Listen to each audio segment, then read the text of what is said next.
सभी को प्यार भरी राम राम। उम्मीद करता हूँ कि आप सब बहुत बढ़िया होंगे। कल हमने चैप्टर 8 का इंट्रोडक्शन पार्ट देख लिया था।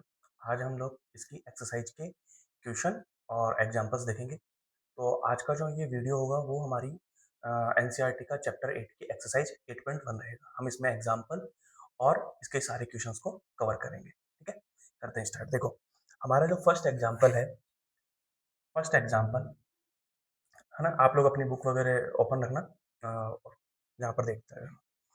हमारे को फर्स्ट एग्जाम्पल के अंदर हमारे को गिवन है कि जो 10a है इसकी वैल्यू मेरे को गिवन है 4/3 और ये कह रहा है फाइंड अदर ट्रिग्नोमेट्रिक रेशियोज।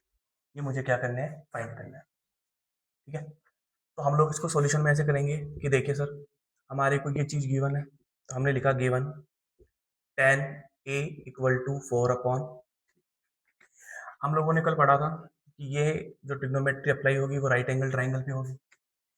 इसका नाम मैंने हमारे को जो एंगल बनाना है वो कौन सा बनाना है, ए बनाना है। कोई सा भी एक्यूट एंगल ले लो, या तो ऊपर रख लो या नीचे रख लो। मैं मान रहा हूँ यहाँ पर रख लो।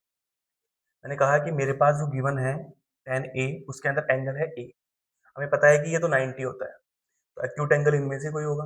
अब एक्यूट एंगल ए यहाँ भी आ सकता है या फिर यहाँ आ सकता है, मैं यहाँ लेकर कर। ठीक है, तो कल हमने ये पढ़ा था कि जब हम एंगल ए को यहाँ पर कंसिडर कर रहे हैं तो ये मेरा परपेंडिकुलर होगा, 90 के सामने वाला मेरा हाइपोटेनियस होता है और बचा हुआ मेरा क्या होता है, एंगल के सामने वाला परपेंडिकुलर, 90 के सामने वाला हाइपोटेनियस और बची हुई जो रेस्ट जो साइड होती है वो हमारी क्या होती है, बेस होती है। अच्छा, फिर कल हमने एक फॉर्मूला भी पढ़ा था, P B P upon H H B. पहला वाला था साइन का, दूसरा वाला था कोस का, तीसरा वाला था टेन का, फिर था कॉट, सेक और फिर कौन था, कोसेक। क्वेश्चन में हमारे को क्या गिवन है, टेन गिवन है। तो देखो टेन का फॉर्मूला क्या बनेगा, परपेंडिकुलर अपॉन बेस। यानी एंगल ए के लिए ये मेरे पास है परपेंडिकुलर और ये मेरा क्या है, बेस। यानी मैं डायग्राम में अगर बात करूं तो परपेंडिकुलर रिप्रेजेंट कर रहा है 4 से और बेस रिप्रेजेंट कर रहा है 3 को। बात समझ आ रही है? टेन का फॉर्मूला होता है परपेंडिकुलर अपॉन बेस, जो कि हमारे को गिवन है 4/3। तो ऑन कंपेयरिंग पे परपेंडिकुलर तो आ जाएगा 4 और बेस कितना आ जाएगा 3। तो यहाँ से आपको समझ में आ रहा होगा कि हमें क्या फाइंड करना है यहाँ पर, हाइपोटेनियस। तो क्या लगाएंगे, बाई पाइथागोरस थ्योरम, हाइपोटेनियस का स्क्वायर इक्वल टू परपेंडिकुलर का स्क्वायर प्लस बेस का स्क्वायर। तो हाइपोटेनियस तो मुझे फाइंड करना है, परपेंडिकुलर कितना है बताओ, 4, तो 4 का स्क्वायर कितना हो जाएगा, 16। बेस बेस कितना है, 3, 3 का स्क्वायर कितना हो जाएगा, 9। हमारे पास ये जो आंसर आ रहा है, ये 25 जो आंसर आ रहा है, ये किसका आ रहा है, हाइपोटेनियस के स्क्वायर का। बट मुझे तो क्या चाहिए, सिर्फ हाइपोटेनियस। तो ये कितना हो जाएगा, √25। 25 का अगर हम रूट लेंगे तो क्या आएगा, 5। देखो क्वाड्रेटिक इक्वेशन में हमने पढ़ रखा है कि जो रूट ओपन होता है वो एक बार प्लस में होता है और एक बार माइनस में होता है। ठीक है, तो यहाँ पर 5 प्लस का भी हो सकता है, माइनस का भी हो सकता है, लेकिन अपन ट्रिग्नोमेट्रिक में हम जाके देख रहे हैं तो हाइपोटेनियस फाइंड कर रहे हैं हम यहाँ पर। और हाइपोटेनियस साइड होती है और साइड कभी नेगेटिव नहीं होती। मैं ये कह रहा हूँ कि रूट को हम सोल्व करते हैं तो एक बार पॉजिटिव साइन देता है और एक बार नेगेटिव साइन देता है, क्वाड्रेटिक इक्वेशन में हमने ये पढ़ा है। ठीक है, लेकिन यहाँ पर नेगेटिव साइन क्यों नहीं आएगा, क्योंकि हाइपोटेनियस फाइंड कर रहे हैं और हाइपोटेनियस क्या होती है, साइड होती है और साइड कभी नेगेटिव नहीं होती, इसलिए यहाँ पर 5 हमारा क्या रहेगा, पॉजिटिव रहेगा। परपेंडिकुलर और बेस गिवन था, पाइथागोरस से हमने हाइपोटेनियस फाइंड कर लिया। अब हमारे को रेस्ट जो भी ट्रिग्नोमेट्रिक रेशियो है वो हमारे को क्या करना है, फाइंड करना है। तो बताओ कौन निकलेगा, साइन कौन से एंगल के लिए, ए के लिए। फिर कौन निकलेगा, कॉस, टेन तो दिया वही है, फिर कॉट, फिर सेक और फिर कोसेक। ठीक है, साइन का फॉर्मूला बताओ क्या होगा, पी अपॉन एच। पी कितना है, 4, एच कितना है, 5। समझ आ रहा है? कोस, कोस का फॉर्मूला क्या होता है, बी अपॉन एच। बी कितना है, 3, एच कितना है, 5। ये ध्यान में रखना है, यहाँ एंगल ए है तो हम एंगल ए के लिए निकाल रहे हैं। ठीक है, कॉट, कॉट क्या होता है, कॉट का फॉर्मूला होता है बी अपॉन पी। बी कितना है, 3 और पी कितना है, 4। या फिर हम ये भी कर सकते हैं, ध्यान हो तो कल हमने पढ़ा था टेन जो होता है वो कोट का रेसिप्रोकल होता है, तो कोट की वैल्यू निकालेंगे तो टेन का क्या कर देंगे, रेसिप्रोकल, यानी कि 3/4 हो जाएगा। तुम चाहो तो फॉर्मूले से कर लो। सेम सेक जो होता है वो कोस का रेसिप्रोकल होता है, तो क्या बन जाता है 5/3। तुम चाहो तो फॉर्मूले में वैल्यू पुटिंग करके कर लो। कोसेक जो होता है वो साइन का रेसिप्रोकल होता है, तो क्या बन जाएगा, 5/4 हो जाएगा। फर्स्ट क्वेश्चन में कोई दिक्कत, चले आगे। सेकंड हमारा जो एग्जांपल है वो देखते हैं।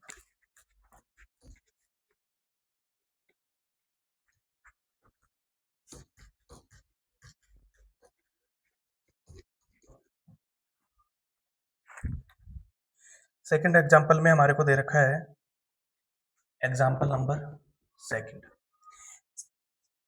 एग्जांपल नंबर सेकंड में कह रहा है if angle B and angle Q are acute angles. कैसे एंगल्स हैं ये? acute एंगल्स, सच दैट, ये इस टाइप से हैं कि हमारे पास साइन बी जो है वो किसके इक्वल है? साइन क्यू के इक्वल है। और हमें प्रूफ करना है, angle B equal to angle Q proof करना है। एग्जांपल नंबर सेकंड में कह रहा है कि एंगल बी और एंगल क्यू हमारे कैसे एंगल है? एक्यूट एंगल्स है। ये इस टाइप से है कि sine B equal to sine Q है। ये हमारे को क्वेश्चन में गिवन है और ये चीज हमें क्या करनी है? प्रूफ करनी है। तो ठीक है, देखते हैं। मेरे पास एक्यूट एंगल कौन कौन से हैं? बी और क्यू। तो मैंने एक रफली डायग्राम बनाया अकॉर्डिंग टू क्वेश्चन। ये मैंने ट्राइंगल लिया, ठीक है। अब एग्जांपल के अंदर इस क्वेश्चन को सॉल्व कर रखा है दो अलग अलग ट्राइंगल मान के, जबकि यहाँ पर ऐसा कुछ कह नहीं रखा, एक्यूट एंगल्स बता रखा है। तो मैं इस क्वेश्चन को इस बेस पे करवा रहा हूँ कि एंगल बी और क्यू जो है वो एक्यूट एंगल्स है। तो यहाँ पर इस 90 पर तो हमारा बी और क्यू नहीं आने वाला, बी और क्यू यहाँ पर ही आएंगे। अगर मैं बी यहाँ लिखता हूँ तो यहाँ क्यू हो जाएगा, अगर आपने यहाँ बी लिखा है तो फिर यहाँ क्यू हो जाएगा। क्यों? क्योंकि ये दोनों कैसे एंगल्स हैं? Acute angles. बात समझ आ रही है? या तो बी यहाँ आएगा या यहाँ आएगा। अगर बी यहाँ आ रहा है तो क्यू यहाँ आएगा, और अगर बी यहाँ आएगा तो क्यू यहाँ आएगा। ये 90 वाले की तरफ नहीं आएगा। क्यों? क्योंकि बी और क्यू कैसे एंगल्स है? एक्यूट एंगल्स है। मैं मान लिया इसको नाम मैंने ए दे दिया, ठीक है। आगे बढ़े। यहाँ तक पहुंचने के बाद में फिर मैंने कहा कि गिवन है हमारे को क्या गिवन है कि साइन बी इक्वल टू हमारे को गिवन है साइन क्यू। क्या गिवन है? साइन बी इक्वल टू में साइन क्यू। अब मुझे बताओ ये जो एंगल है ये कौन सा है? बी। बी एंगल का कौन सा रेशियो निकाल रहे हैं हम? साइन वाला। तो साइन का फॉर्मूला देखो क्या है, P upon H.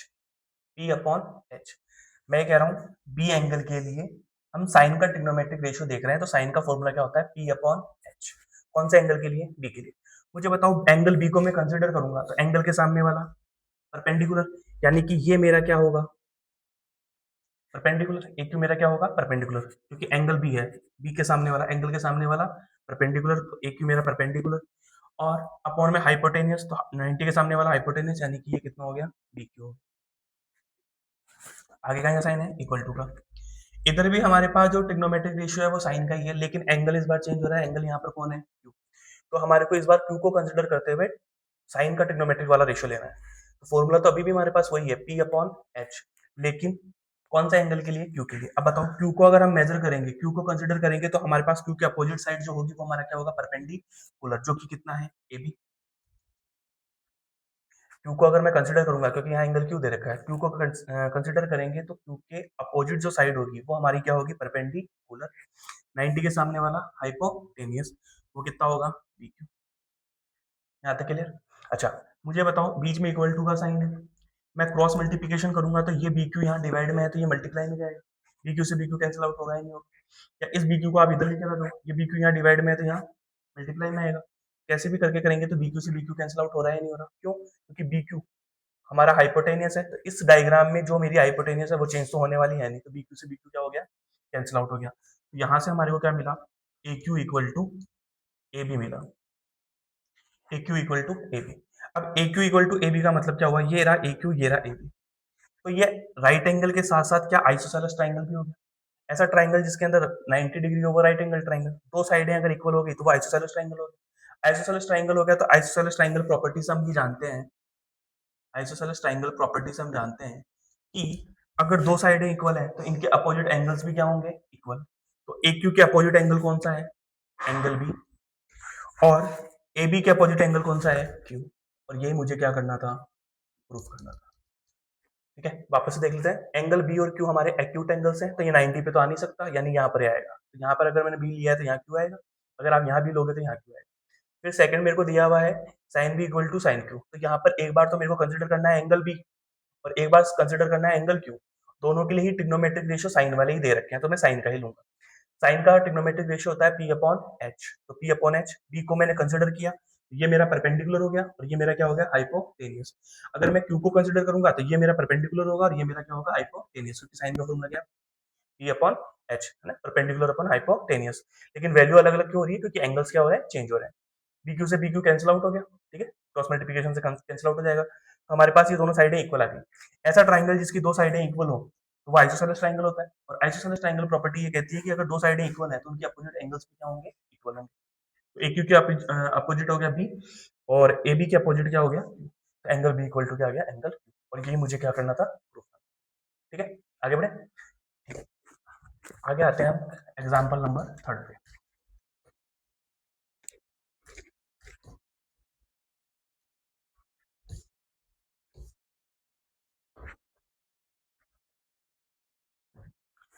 Example number जो 3 है हमारा, वो कह रहा है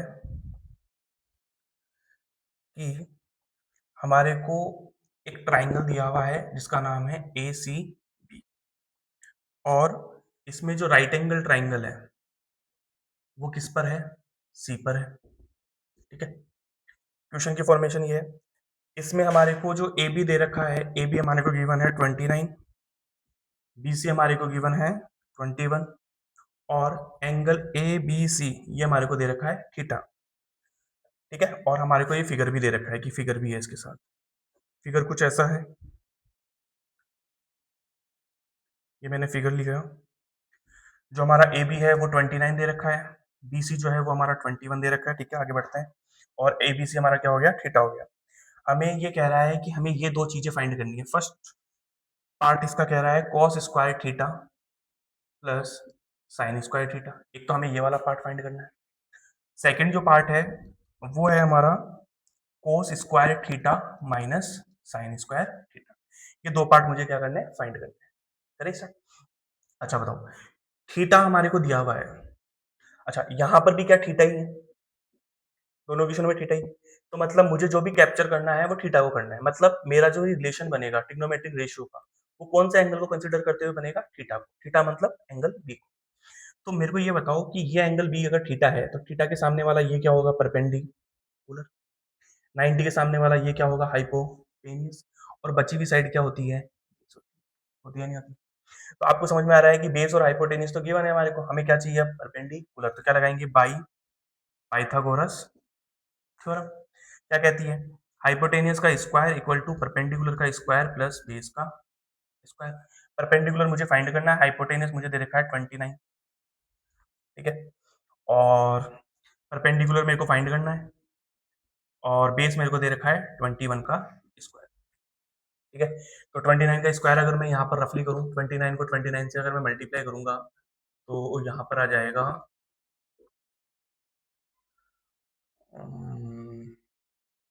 841। अच्छा, 21 का स्क्वायर होता है 441, ये प्लस का है तो इधर आके किसका हो जाएगा, माइनस का। इक्वल टू में कौन बच रहा है, परपेंडिकुलर का स्क्वायर, है ना, वेरिएबल एक तरफ और कांस्टेंट एक तरफ। 841 में 441 करेंगे तो 400 आएगा।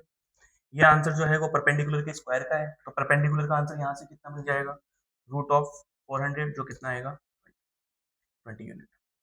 ठीक है, कि 400 20 का स्क्वायर होता है, सॉरी 20 का स्क्वायर 400 होता है ना, तो 400 का रूट लेंगे तो वो कितना आएगा, 20 आएगा। अब आ जाओ, पाइथागोरस समझ में आ गया, आगे चलते हैं। cos स्क्वायर थीटा, बताओ फॉर्मूला किसका लगाना है, कोस का। कोस का फॉर्मूला क्या होता है, B upon H, B upon H. ठीक है, थीटा को कंसीडर करने करते हुए करना है, तो हमने को कुछ भी चेंज करने की जरूरत नहीं है। ठीक है, तो कोस का फॉर्मूला बी अपॉन एच, तो बी की वैल्यू कितनी है 21, एच की वैल्यू कितनी है 29। लेकिन यहाँ कोस थीटा नहीं है, यहाँ पर क्या है, कोस का स्क्वायर। कोस का स्क्वायर है, मतलब जो भी आंसर आएगा उसका हमें क्या करना होगा, स्क्वायर करना होगा। प्लस साइन का मतलब हो गया P upon H, P upon H यानी कि 20/29 का स्क्वायर। सेम ये डिजिट यहाँ पर आएगी, बस बीच का जो साइन होगा, जो हमारा ऑपरेटर है वो हमारा क्या हो रहा है, चेंज हो रहा है। सॉल्व कर लो, 21 का स्क्वायर करूंगा तो कितना आएगा 441, ये अभी अपन ने किया था 841, ये आता है 400, और ये हमारे पास कितना आता है 841।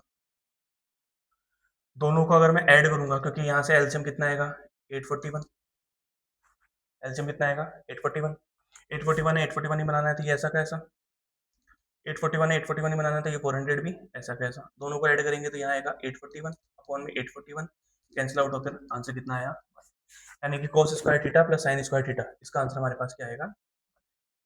सेम कॉन्सेप्ट यहाँ पर लगाना है, 21 का स्क्वायर वही 441, 29 का स्क्वायर 841, 20 का स्क्वायर 400, 29 का स्क्वायर 841। दोनों के डिनोमिनेटर सेम है तो एलसीएम कितना आएगा 841। 841 है, 841 ही बनाना है तो ये ऐसा का ऐसा, 400 ऐसा का ऐसा, इसको डिवाइड करेंगे तो कितना आ जाएगा 41/845। ठीक है, ये कैंसिल आउट हो रहा हो तो कर लेना, नहीं हो रहा हो तो यही मेरा क्या बन जाएगा। क्या इक्वेशन समझ में आया?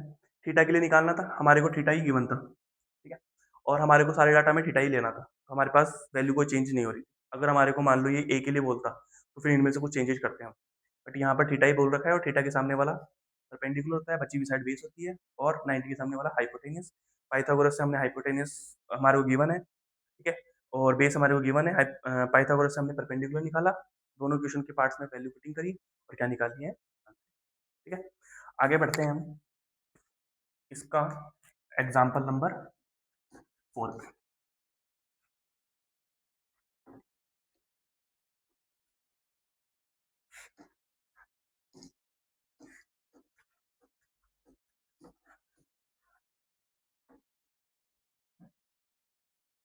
एग्जाम्पल नंबर 4 अगर हम देखें तो हमारे को दिया हुआ है एग्जाम्पल 4 में कि एक राइट एंगल ट्राइंगल है जिसका नाम है ABC, और यहाँ पर जो राइट एंगल बनाया गया है वो बनाया गया है 90 पे, और हमारे को गिवन है tan A की वैल्यू कितनी 1, और हमारे को वेरीफाई करना है, मतलब प्रूफ करना है। क्या प्रूफ करना है कि 2 sin A cos A equal to क्या होता है 1 होता है। ये मुझे क्या करना है, प्रूफ करना है। तो वापस से वही पार्ट, पहले तो हम लोग ट्राइंगल बना लेते हैं। राइट एंगल ट्राइंगल है ABC, और राइट एंगल बन कौन सा एंगल पे रहा है 90 पे, यानी कि यहाँ पर तो कितना आ गया एंगल भी आ गया। ठीक है, एंगल भी 90। अब तुम चाहो तो ए को ऊपर रख लो, ए को ऊपर रखोगे तो सी नीचे आएगा, सी को ऊपर रखोगे तो सी, यहाँ रखोगे तो यहाँ ए आ जाएगा, यहाँ ए रखोगे तो यहाँ सी आ जाएगा। एक्यूट एंगल है तो मैंने ए रखा तो यहाँ पर क्या आ गया। अब हमारे को नेक्स्ट चीज जो गिवन है, डायग्राम हमारा हो गया अकॉर्डिंग टू क्वेश्चन। अब हमारे को गिवन है tan A इक्वल टू दे रखा है 1, क्या नीचे में 1 के नीचे 1 लगा सकता हूँ। tan का फॉर्मूला क्या होता है, परपेंडिकुलर अपॉन बेस, यानी कि यहाँ पर परपेंडिकुलर तो 1 है और बेस भी कितना है 1 के नीचे 1 क्यों लगा रहे हैं, समझ में आ रहा है? क्योंकि हर एक नंबर के डिनोमिनेटर में 1 माना गया है इसको, है ना, 1/1। तो 1/1 का मतलब हो गया ये tan का फॉर्मूले में ये p हो गया, ये b हो गया, यानी ये p को रिप्रेजेंट कर रहा है कंपेयर करने पर, और ये b को रिप्रेजेंट कर रहा है।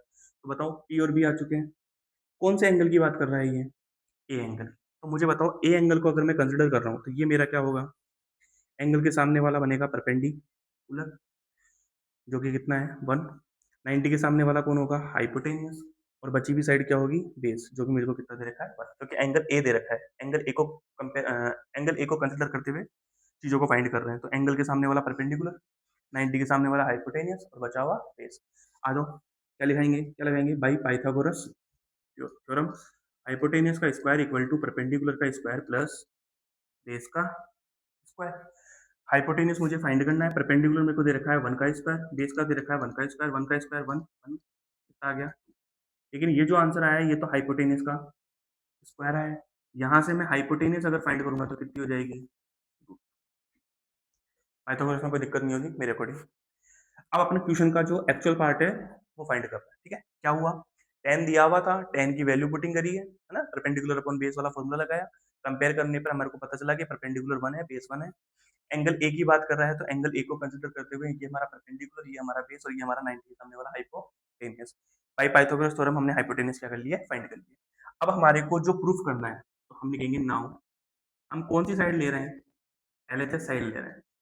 एलएचएस साइड को लेते हुए हम क्या प्रूफ करवाएंगे, आरएचएस, जो कि कितना है 1 है, ये अपने को प्रूफ करना है। तो हमने एलएचएस लिया तो हमारे को एलएचएस दे रखा है 2 sin A cos A, बढ़िया है, 2 ऐसा का ऐसा, साइन ए, साइन की फॉर्मूला क्या होता है पी अपॉन एच, कौन से एंगल की बात कर रहा है ये ए, एंगल ए के लिए पी कितना है 1, और एच कितना है √2। एंगल ए के लिए पी कितना है 1 और एच कितना है √2। कॉस, कॉस का फॉर्मूला क्या होता है बी अपॉन एच, तो ए के लिए बी कितना है 1 और एच कितना है √2। अब मुझे बताओ 2 1 जा 2, 2 1 जा 2, तो ये तो कितना हो गया 2, √2 को √2 से मल्टीप्लाई करेंगे तो क्या जाएगा रूट का 4, ध्यान रखना, रूट के अंदर वाला रूट के अंदर वाले से मल्टीप्लाई होता है, रूट के बाहर वाला रूट के बाहर वाले से मल्टीप्लाई होता है। अगर मेरे को ये दिया हुआ होता ना 2 मल्टीप्लाई रूट, तो मेरा आंसर आता 2√2। मेरे को अगर ये दिया हुआ होता 2 मल्टीप्लाई 2√2, मैंने कहा रूट के बाहर वाला रूट के बाहर वाले से मल्टीप्लाई होता है, रूट के अंदर वाला रूट के अंदर वाले से। तो बाहर वाला तो बाहर वाले से मल्टीप्लाई हो जाएगा, बट अंदर रूट का यही है, ये ऐसा था। अभी हमारे को दे रखा है मान लो 2√2 और 2√2। अब क्या करेंगे, तो बाहर वाला बाहर वाले से मल्टीप्लाई होगा और अंदर वाला अंदर वाले से मल्टीप्लाई होगा। अब आपको पता है कि 4 तो ऐसा का ऐसा, और √4 को मैं क्या लिख सकता हूँ 2, ये सब मल्टीप्लाई हो रहा है, 4 2 जा कितना हो जाएगा 8। उम्मीद करता हूँ ये समझ में आ गया होगा कि मल्टीप्लाई कैसे किया जाता है। रूट के अंदर वाला रूट के अंदर वाले से मल्टीप्लाई होता है, रूट के बाहर वाला रूट के बाहर वाले से। तो यहाँ पर दोनों ही रूट के अंदर है, तो √2 को √2 से करेंगे तो √4 हो जाएगा। √4 का जो आंसर होता है वो हमारा 2 ही होता है। ठीक है, 2 से 2 कैंसिल आउट हुआ, क्या बचा 1 बचा, और 1 ही मुझे क्या करना था, प्रूफ करना। वापस से वही बात कि सर रूट को अगर हम लोग सॉल्व करते हैं तो हमारा एक आंसर प्लस में आता है, एक आंसर माइनस में आता है। वो मैं बार बार बता रहा हूँ कि हम यहाँ पर साइड फाइंड कर रहे हैं, और साइड जो होती है वो कभी नेगेटिव नहीं होती। इस केस में हमेशा प्लस ही आएगा। अगर ये साइड नहीं होती, कोई नंबर होता तो हमारे पास 2 आंसर आते हैं, एक बार प्लस में और एक बार। ठीक है, क्वेश्चन हो गया। अब आगे हम चलते हैं इसी एक्सरसाइज का एग्जाम्पल नंबर 5। ठीक है, तो अगर हम इस चैप्टर के अंदर, अगर हम इस एक्सरसाइज की अगर हम बात करें, तो हमारी जो पूरी एक्सरसाइज है उसके अंदर क्वेश्चन ऐसे मिल रहे हैं कि हमारे को कोई 2 साइड गिवन है, तीसरी साइड हम लोग बाय पाइथागोरस थ्योरम फाइंड कर रहे हैं, और जो भी वैल्यू हमें गिवन है हम उससे वैल्यू पुटिंग कर रहे हैं, और जो हमको फाइंड करने के लिए कह रहा है वहां से हमारा क्या निकल रहा है, आंसर निकल रहा है। ठीक है, तो हम आगे स्टार्ट करते हैं। हमारा नेक्स्ट एग्जाम्पल है एग्जाम्पल नंबर 5, जो कि हमारा लास्ट एग्जाम्पल है। एग्जाम्पल नंबर 5 क्या कह रहा है, in triangle OPQ right angle है P पर। मैं डायरेक्ट क्वेश्चन कर रहा हूँ ना, आंसर कर रहा हूँ ना। अकॉर्डिंग टू क्वेश्चन मेरे पास एक राइट एंगल ट्राइंगल है, क्योंकि बिना राइट एंगल ट्राइंगल के ट्रिग्नोमेट्री अप्लाई नहीं होगी। ट्राइंगल का नाम है OPQ, और राइट एंगल कहाँ पर बना रहा है, वो P पर बना रहा है। ठीक है, और हमारे को फिगर दिया हुआ है, तो चलो मैं फिगर यहीं देख के बना देता हूँ। अगर ये फिगर नहीं दिया हुआ होता तो हम P को तो P पे रहने देते, क्योंकि राइट एंगल तो P पर है। फिर एक्यूट एंगल हम चाहे तो चेंज कर सकते थे अगर हमारे को फिगर गिवन नहीं होता, बट इस क्वेश्चन में फिगर गिवन है तो जैसा दिया हुआ वैसे ही रखना पड़ेगा। अगर फिगर गिवन नहीं होता तो ये तो P तो 90 पे ही बनता, क्यों, क्योंकि राइट एंगल तो P पर ही बना रखा है, क्वेश्चन ने दे रखा है। तो उस कंडीशन में हम यहाँ पर क्यू रख रहे हैं तो यहाँ ओ आएगा, और अगर यहाँ ओ रखते तो यहाँ क्या था, क्यू। कब, जब हमारे को डायग्राम दिया हुआ नहीं होता, बट इस कंडीशन में भी हमारे को डायग्राम दिया हुआ है, हम इसमें कोई भी चेंजेस नहीं करेंगे। इसके आगे हमारे को दे रखा है कि जो ओपी है वो हमारा कितना है 7 सेंटीमीटर। तो ये हमारा कितना दे रखा है 7 सेंटीमीटर। ठीक है, अकॉर्डिंग टू क्वेश्चन। फिर इसके बाद में मेरे को दे रखा है O Q minus P Q equal to 1 centimetre. ठीक है, हमें क्या फाइंड करना है, साइन क्यू और कोस क्यू फाइंड करना है। हमें फाइंड क्या करना है इस क्वेश्चन में, मुझे फाइंड क्या करना है, साइन क्यू और कोस क्यू, ये मुझे क्या करना है, फाइंड करना है। तो अभी तक अगर हम क्वेश्चन की रीडिंग कर रहे हैं तो हमें सिर्फ इतना पता है कि एक यूनिट हमारे को दी हुई है। पाइथागोरस के लिए हमारे को हाइपोटेनियस, परपेंडिकुलर और बेस में से, इन तीन में से कोई दो चीजें हमारे को पता होनी चाहिए। ठीक है, दो पता होगी तभी तो तीसरी हम चीज को फाइंड कर पाएंगे बाय पाइथागोरस। तो हमारे को जो गिवन है, उस गिवन में देखो मुझे क्या दिया हुआ है कि O Q minus P Q कितना गिवन है 1 सेंटीमीटर। तो किसी भी एक को एक्स मान लो, तुम्हारी जो इच्छा करे ना उसको एक्स मान लो। मैं पी क्यू को एक्स मान रहा हूँ, क्यों मान रहा हूँ उसका भी एक रीजन सुनना। देखो पी क्यू को अगर मैं एक्स मान लूंगा तो ये माइनस का एक्स इधर आके किसका हो जाएगा, प्लस का हो जाएगा। तो मैं ऐसे मान रहा हूँ कि जो पी क्यू है वो मैंने क्या मान लिया, एक्स सेंटीमीटर। क्यों, क्योंकि ये भी सेंटीमीटर यूनिट है, ये भी सेंटीमीटर यूनिट है, तो ये भी क्या होगी, centimetre unit. Then from equation first, from equation first O Q ऐसा का ऐसा, जरूरी नहीं है कि आप पी क्यू को ही एक्स मानो। अगर आपने इसको एक्स मान लिया, इसको क्या मान लिया, एक्स, तो देखो अगर ये आपका एक्स हो गया तो ये प्लस का एक्स इधर आके किसका हो जाएगा, माइनस का। लेकिन फिर वो पी क्यू की वैल्यू नहीं आएगी, किसकी आएगी, माइनस की। तो उस कंडीशन में आप ये कर सकते हो कि माइनस की पी क्यू को इधर भेज देना, ये तो जाएगा प्लस का, और प्लस का वन इधर आएगा तो वो किसका हो जाएगा, माइनस का। तो ओ क्यू को अगर आप एक्स मानोगे तो आंसर हमारा पी क्यू का आंसर क्या हो जाएगा, X minus one equal to P Q. समझ आ रहा है? ठीक है, मैं ओ क्यू के साथ करूँ ताकि माइनस की कोई गलती होने के चांसेस न के बराबर रहे हमारे पास। तो ओ क्यू ऐसा का ऐसा, माइनस पी क्यू को मैंने क्या मान रखा है, एक्स इक्वल टू में क्या आ गया, वन। है ना, पी क्यू को जरूरी नहीं है आप पी क्यू को ही एक्स मानो, आप ओ क्यू को भी एक्स मान सकते हो। किसी भी एक को एक्स मानेंगे और दूसरी की वैल्यू हम फाइंड कर लेंगे, है ना। पॉजिटिव में फाइंड करना ताकि कैलकुलेशन में हमारे को कोई दिक्कत ना आए। O Q minus X equal to 1 हो गया। तो बताओ यहाँ से ओ क्यू की जो वैल्यू आ गई वो कितनी हो गई, एक्स प्लस 1 हो गया क्या?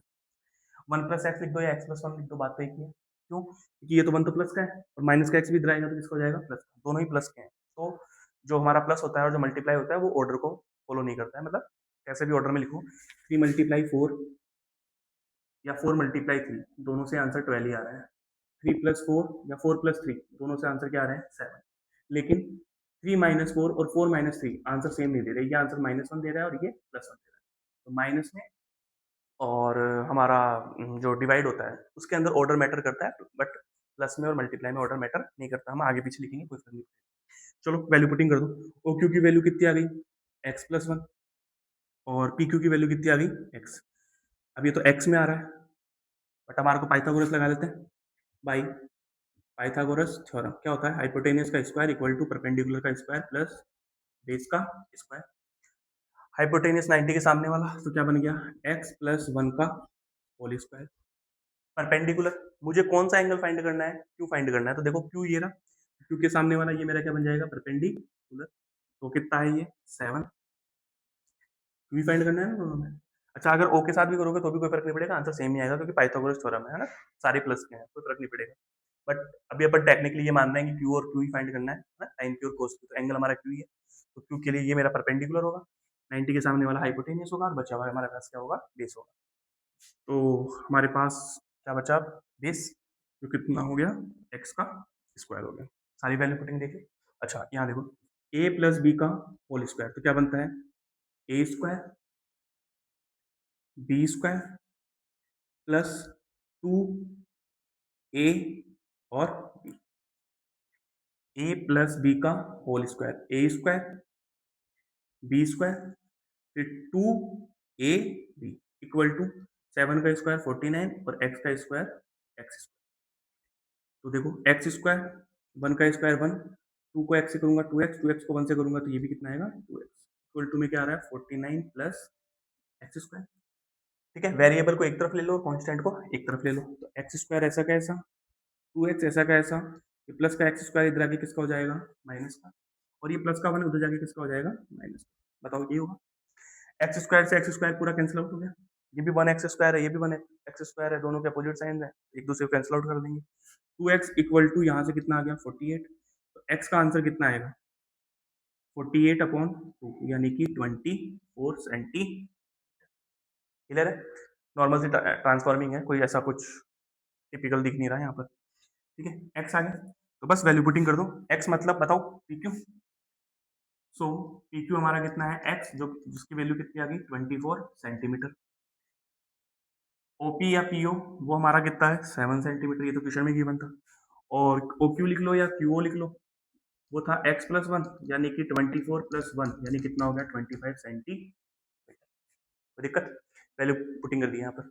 नाउ क्या फाइंड करना है हमारे को, एक तो हमारे को फाइंड करना है साइन क्यू और एक हमारे को फाइंड करना है कोस क्यू। एंगल कौन सा है, क्यू, इसमें भी क्यू, क्यू को कंसिडर करते हुए बनाना है। साइन का फॉर्मूला क्या होता है, पी अपॉन एच। तो बताओ क्यू के लिए पी कितना होगा, 7, और h कितना होगा, x प्लस 1, जिसकी वैल्यू हमने कितनी निकाल रखी है, 20। ठीक है, फिर आगे हम बात करें कोस क्यू। तो क्यू, कोस का formula b upon H. Q, Q के सामने वाला परपेंडिकुलर, तो ये हमारा क्या होगा, बेस, बेस कौन है, x, x की वैल्यू कितनी निकाल रखी है हमने, 24, हाइपोटेन्यूज कितना है, 20। अच्छा, यहाँ पर क्या सेंटीमीटर आएगा, तो यहाँ नहीं आएगा, क्यों नहीं आएगा, देखो ये हम लोग ट्रिग्नोमेट्री के रेशियो बना रहे हैं। अच्छा देखो, ये साइड 7 सेंटीमीटर, ये 25 सेंटीमीटर, तो बताओ सेंटीमीटर से सेंटीमीटर कैंसिल आउट हुआ है, तो रेशियो में यूनिट तो कैंसिल आउट हो जाएगी ना। हमारे पास जो रेशियो आएगा वो कितना आएगा, 7/25। इसमें सेंटीमीटर ऐड नहीं होगा, क्यों नहीं होगा, वापस बता देता हूँ। ये साइड है, ये साइड है, साइडों के रेशियो को तो हम कह रहे हैं ट्रिग्नोमेट्रिक रेशियो। तो ये साइड भी सेंटीमीटर में, ये साइड भी सेंटीमीटर में, सेंटीमीटर से सेंटीमीटर क्या हो गया, कैंसिल आउट। तो हमारे पास इसके अंदर कोई भी यूनिट नहीं रहेगी क्योंकि ये रेशियो है। पूरा क्वेश्चन समझ में आया, ठीक है।